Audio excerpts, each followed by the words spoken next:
a bead next, and then it goes back in the sequin, and then underneath, and that locks the sequin onto the fabric. Some people will use beads to create the contour, and after fill it with sequins. Some people will just use different color of sequins to, for different parts of the flag. Now, a typical ceremonial flag will require anything between 20 to 30,000 sequins. So it depends how many people are working on a single flag. It will take any time between 1 week to 1 month to complete one flag. And something to say about the surface, the glittering surface of the flags. Now, next. Often we'll see a star element on a flag. For example, here we will have things like that. Now, star elements are particularly important for Vodouists. They have a particular importance because they represent point of energy. Is the intersection between human and divine. To give you an idea, is the place between the finger of God the Father and Adam in Michelangelo fresco for the Sistine Chapel. Is that kind of power point. And because sequins are themselves star element, the more sequins you have on a flag, the more powerful is the flag.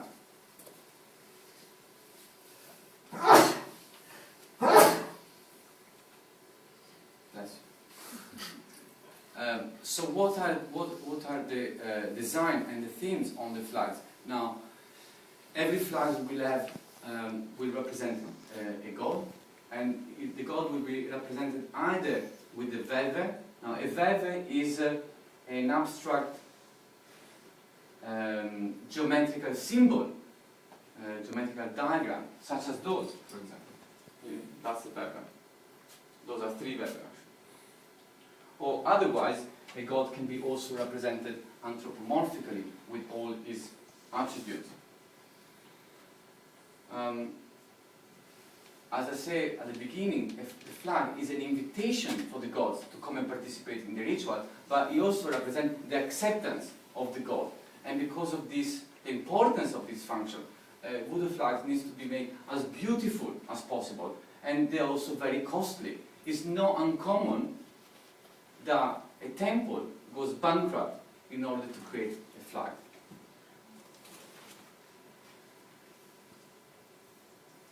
So, next. Here we see a group of women working on the same flag.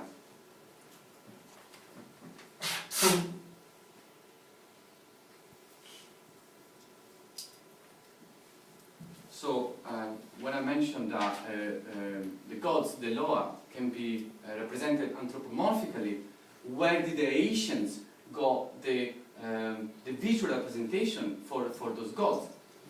Now, upon arrival in Haiti from Africa, one of the first things that I had to go through was to be baptized. It was the first thing that I had to do. This was decided by the King of France, Louis XIV, under the Code Noir. So every slave in every colony, the first thing, he has to be baptized. Which means also the only official place that they could gather was the church. And in the church, there was readily available images of saints coming from Europe. Now, those images are very important for our story. They're called chromolithograph. And they represent different saints from Europe. So there are a lot of similarities. Not a lot. There are some similarities between Christianity and Voodoo. The first one is God the Father, and the Haitian have Bon Dieu, but also the idea of angel and saints that one can pray to. The Haitian, similarly, the Haitian will have their own gods and Loa which they can pray to. And so they decided to use the images of the saints. And by integrating the chromolithograph into drapo Vodou, Haitians were able to maintain their spiritual practice while at the same time showing that they have accepted Christianity. Also, by appropriating the symbols of power by the people who are in power, they were hoping to gain some spiritual and social strength. Although it's not as simple as a voodoo god correspond to a Christian saint, and full stop. It's not at all like that. But the truth is that visually there are a lot of similarities. So let's go and have a look at the god. This is the first god, Ogu, is the paramount masculine spirit, is the patron saint of Haiti, is the patron saint of Haitian Revolution, is the god of metal, is the god of war, and his symbol are the flag and the sword, which is very important. Do remember that. Next. So this is the chromolithograph of Saint James Major or Saint Jacques Majeur, and is a saint that was fighting in Spain against the Moors. And as we can see, he's riding the horse with the sword, and there's a knight behind carrying the flag. Next. The image is very similar, but obviously the meaning is completely different. It's not anymore a knight fighting for Christianity, but he actually represents the Haitian fighting for their own independence. Also, the flag is still there. Nobody's carrying the flag, but they still wanted to keep it. So it represents the invisible energy, the invisible power who actually accompanies the saints. So you have a merging of the god, of the Loa, together with the saint in the same flag. Next. Now this is an old voodoo flag, and we can see how, because of the small possibility of a color palette for the sequins, a lot of details, such as the face, doesn't look right. I mean, they were not able to create the details of the face or the hands. So they decided to actually take the chromolithograph, the actual image of the saint, and to include it in the flag. Next. So here we see these details. So what they do, they actually take the image of the saint, place it on the flag, and then they cover it with a plastic sheet in order to preserve it. So in this way, they can keep all the details of the saint, of the face of the saint. Next. This is God. This is the vevin, as I said, the geometrical symbol of the god Legba, and Legba is the guardian of the sacred crossroad. He is also the keeper of the gate between the physical and the metaphysical. He is identified with the sun, is also a phallic god, and he represents the regenerative life force of the universe. Next. Usually is described and depicted as an old man who walks with the help of a cane.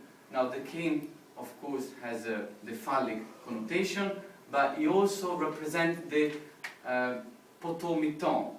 Now potomiton is the central pole, the central shaft at the center of the temple where all ritual is performed. Now the potomiton represents also the channel between our world and the worlds of the gods. And Legba is the first god to be invoked in every voodoo ritual, because he stands as the keeper of the gate between our world and the world of the god. He also has the title of the flag bearer, which I found interesting. So in that, as that title, he helps us to protect us from the heat of the sun. Next. Because he holds the key of the heavenly gate, is often identified with St. Peter, who holds the keys of heaven. Next. And he's also identified with St. Anthony, And I really like this one because that is the typical image of St. Anthony as in the chromolithograph. And then the vevin of Legba is being added here. You have the star symbol, which is the energy point, and you will also have the Masonic symbol. Also, this artist is one of the few artists who use sequence in order to create some sort of shadow and three-dimensionality to the object. Next. Oh yeah, I forgot about that.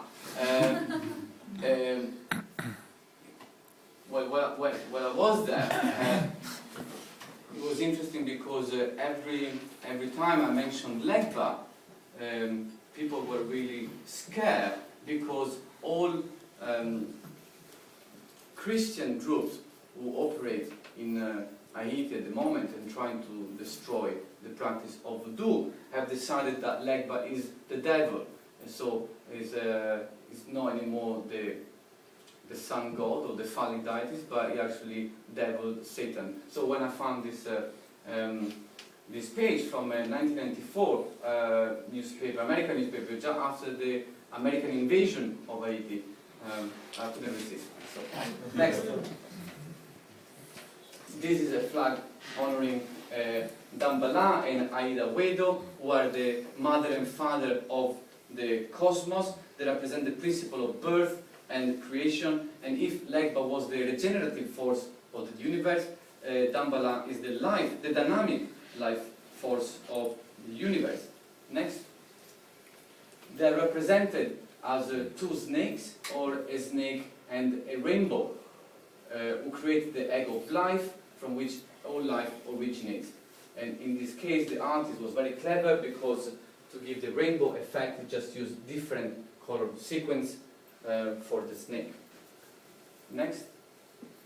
Often we will see in a flag not only the gods were depicted, but also other elements which are not automatically connected with the gods. In this case, we see a burning candle, which refers to the candle used during the ceremony. We see a mug, which is used for libation. I mean, like pouring a liquid on the ground of the ritual. Usually, it's whiskey. And here is a bell, which is connected with the ason. Ason is the most important magical tool of every priest, and is a rattle made by a dry calabash filled with seeds and then decorated with bones and sequins. Next. Now, Dambala has been associated with St. Patrick for the obvious reason that St. Patrick has liberated Ireland from the snakes. Next. Now that's the Haitian interpretation, and the snake obviously becomes like the best friend of St. Patrick. He comes out from the church, like almost kissing him, and so obviously the original meaning is lost. In fact, all the stories associated with all the different saints are completely lost. If you ask an Haitian to tell him about St. Patrick and the snake in Ireland, he will not know the story whatsoever. Next. So,